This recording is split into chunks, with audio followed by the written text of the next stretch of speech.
আগমনে র্যাবের নিরলস প্রচেষ্টা দেশের শান্তি শৃঙ্খলা বজায় রাখতে গুরুত্বপূর্ণ অবদান রাখছে।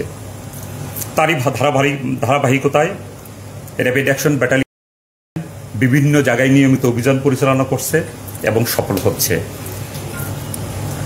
র্যাপিড অ্যাকশন ব্যাটালিয়ন 10 গত 6/8/2025 তারিখ মুন্সিগঞ্জের লোহজং এলাকায় অভিযান পরিচালনা করে একটি বিদেশি পিস্তল, 5 রাউন্ড তাজা গুলি, একটি ম্যাগাজিন সহ একজনকে গ্রেপ্তার করেছে। আর আজকে যেই ঘটনা দিয়ে আপনার প্রেস ব্রিফিং করতেছি সেটা হলো আপনার ঘটনা 1, যেটা ঘটেছে আপনার কেরানীগঞ্জের আপনার চুনকুটিয়ায় নাজিরের বাদ এলাকায়। এইখানে যে ভিকটিমের নাম হলো রাকিবুল সর্দার। তার বয়স হলো 14। সে তার মায়ের সাথে থাকতো, একটা এমব্রয়ডারি কারখানায় চাকরি করতেন। তার মা হলো তফুরা খাতুন। তার বাড়ি মূলত গ্রামের বাড়ি হলো সাতক্ষীরায়। এখানে কেরানীগঞ্জে সে কাজ করত এবং ছেলেকে নিয়ে থাকতো একটা ভাড়া বাসায়। এই তফুরা খাতুনের আগের যে হাজব্যান্ড ছিল মূলত রাকিবুল সর্দার। রাকিবুল সর্দারের পিতা মারা গিয়েছে বেশ কয়েক বছর আগে। তার নাম ছিল খাইরুল সর্দার। এই খাইরুল সর্দারের মৃত্যুর পরে গত 2 বছর আগে তফুরা বেগম বিয়ে করে আজহারুলকে। আজহারুল মূলত যেই ভিকটিম, সেই ভিকটিমের হলো সৎ বাবা। কিন্তু ঘটনা হলো যে বিয়ের পর থেকেই এই তফুরা খাতুনকে এই আজহারুল নিয়মিত নির্যাতন করত। এভাবে যেহেতু প্রতিদিন নির্যাতনের শিকার হচ্ছে, যার পরিপ্রেক্ষিতে সে একসময় চিন্তা করলো যে আজহারুলের সাথে তার আর সংসার করা সম্ভব না। তারই পরিপ্রেক্ষিতে 3-4 মাস আগে কোর্টের মাধ্যমে আজহারুলকে ডিভোর্স দেয়। কিন্তু এই ডিভোর্স দেওয়াকে আজহারুল কিছুতেই মেনে নিতে পারে নাই, যার ফলে বিভিন্ন সময় এই গত 3-4 মাস ধরে হুমকি ধমকি দিয়ে আসছিল তফুরা খাতুনকে। যার পরিপ্রেক্ষিতে গত 14 তারিখ, এই মাসের 14 তারিখ সকালবেলা রাকিবুল যোগদান করেছে। যথারীতি বাসা থেকে 9টায় বের হয়ে গিয়েছে। বের হয়ে যাওয়ার পরে সে আর বাসায় ফিরে আসে নাই। তার মা অনেক জায়গায় খোঁজাখুঁজি করেছে তাকে। ইভেন তার সাবেক হাজব্যান্ড আজহারুল, তার সাথে ফোনে যোগাযোগ করেছে, কিন্তু কোনো তথ্য পায়নি। এভাবে অনেক খোঁজাখুঁজির এক পর্যায়ে আজহারুল তফুরা খাতুনকে বলে যে তোমার ছেলে রাকিবুল আমার সাথে আছে, সাতক্ষীরায় আছি, তুমি কিছু টাকা পাঠাও, তোমার ছেলেকে পাঠিয়ে দেব। পরে সে 4000 টাকা বিকাশের মাধ্যমে পাঠায়, ছেলেকে পাঠায় নাই। এদিকে 15 তারিখ সকাল 9 ঘটিকা থেকে খোঁজাখুঁজি শুরু হয়।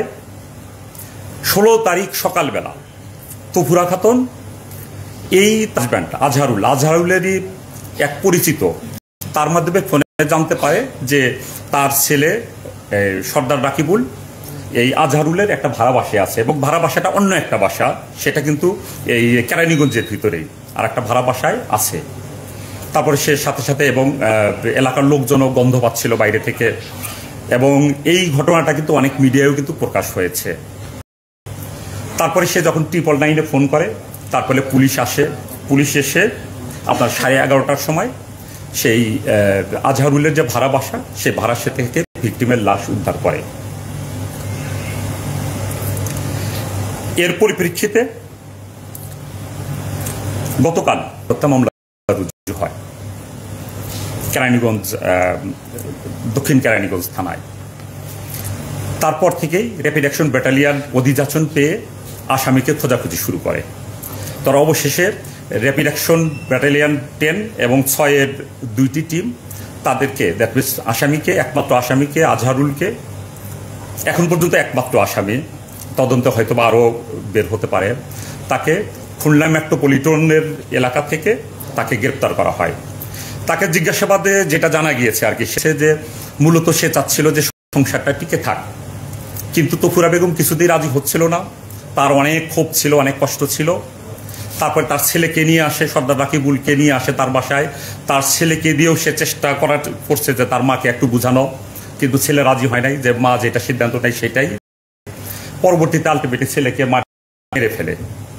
মেরে ফেলে সে পালিয়ে চলে যায়।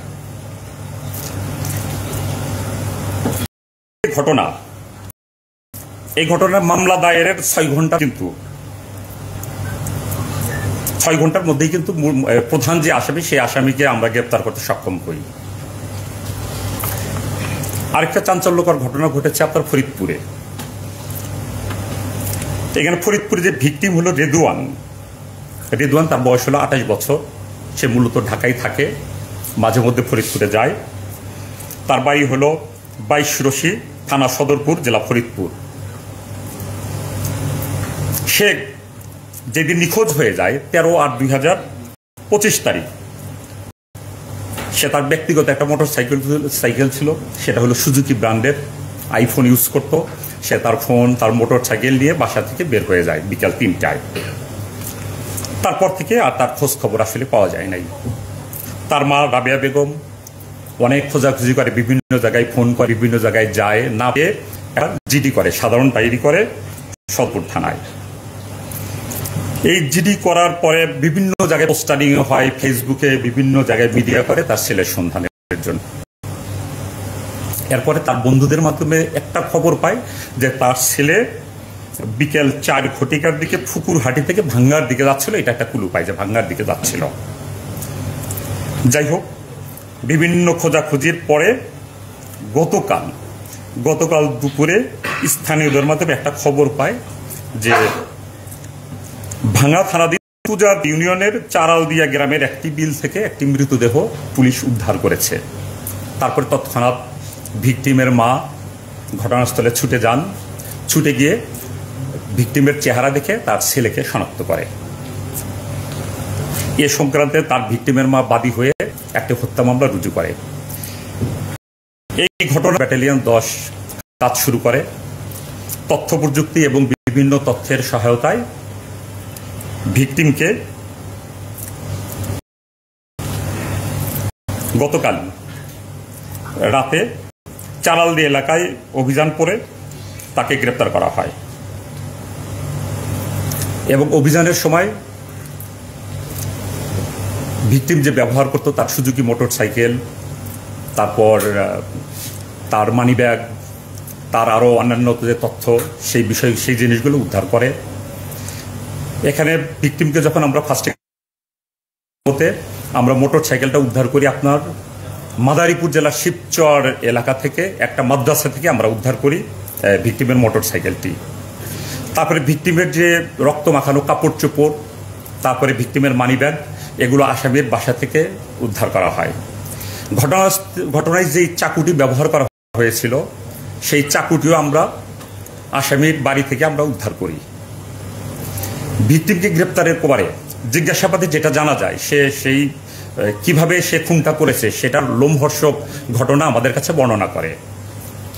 মূলত এই আসামি জহুরুল মুন্সি এবং ভিকটিম রেদওয়ান, এই দুজনের মধ্যে গত 2 বছর যাবৎ এদের ভিতরে একটা সম্পর্ক ছিল, সমকামী সম্পর্ক ছিল।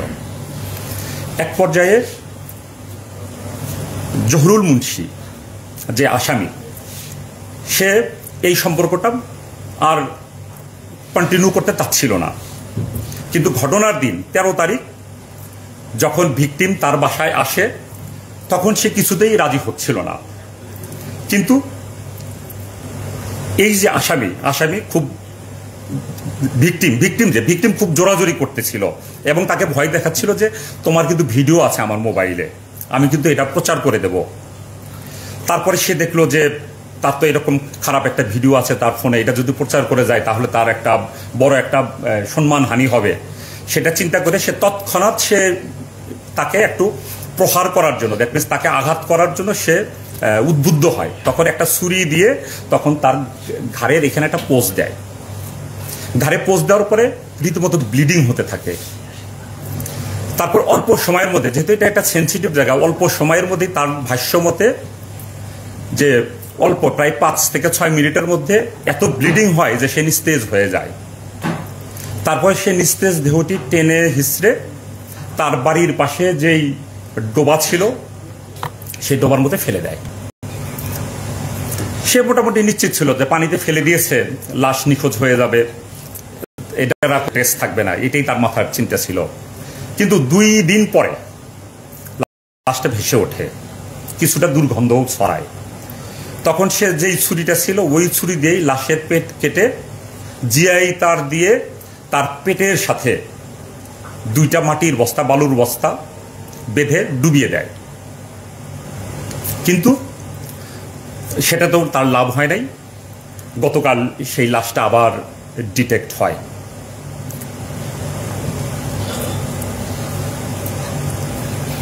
তারপর গতকাল আমি তো যেটা বলেছি যে পুলিশ লাশ উদ্ধার করে ময়নাতদন্তের জন্য থানা হসপিটালে প্রেরণ করে এবং এই বিষয়ে একটি হত্যা মামলা রুজু হয় এবং মামলার তদন্তকারী অফিসার আমাদেরকে যখন র্যাব 10কে অধিযাচন দেয়, তারপরে আমরা অতি অল্প সময়ের মধ্যে গ্রেপ্তার করি।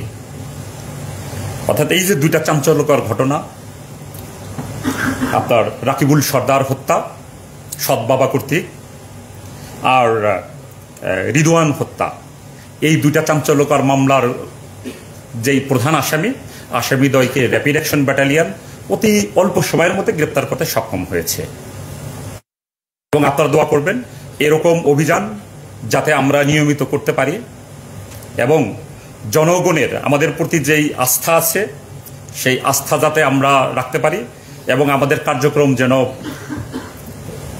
নিকট ভবিষ্যতে আরও অনেক বেগবান হয় এবং মানুষের আস্থা অর্জন করতে, পরিপূর্ণ আস্থা অর্জন করতে যাতে আমরা সক্ষম হই।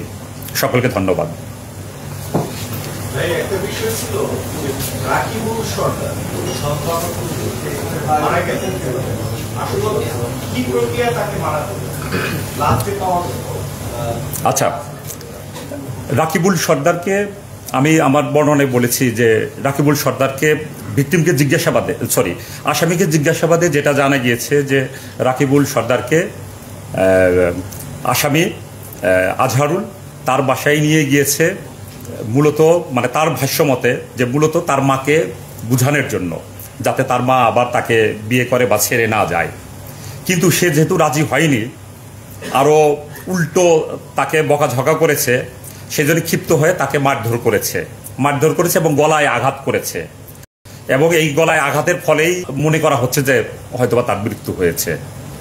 আর দ্বিতীয়টা যে বললেন রেদওয়ানকে যে কিভাবে জিও ব্যাংকের মাধ্যমে মুস্তাফি এত কাজ সম্পন্ন করবে, এটা শুধু একাই করছে না, আচ্ছা, আপনারা ইতিমধ্যে জেনেছেন যে আসলে 2টা মামলারই কিন্তু 2টা ঘটনারই কিন্তু মামলা হয়েছে। মামলা হওয়ার পরে কিন্তু একটা তদন্ত হয়, একটা মোটামুটি একটা দীর্ঘ সময় ব্যাপী তদন্ত হয়।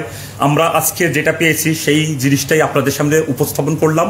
মামলার তদন্তে যদি আরও কেউ যদি জড়িত থাকে তাহলে সেটা তদন্তে বেরিয়ে আসবে, সেটা এই মুহূর্তে আসলে বলা যাচ্ছে না। বাট ঘটনা দুষ্টে যেটা প্রতীয়মান হচ্ছে যে হয়তোবা সে একাই ছিল, মানে এটা প্রতীয়মান হচ্ছে আমাদের কাছে। দ্বিতীয় ঘটনার ঘটনার সামনে তার বয়সটা কত?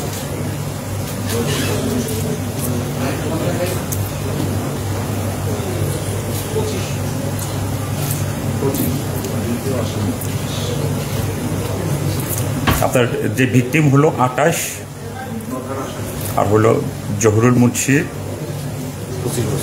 25 বছর।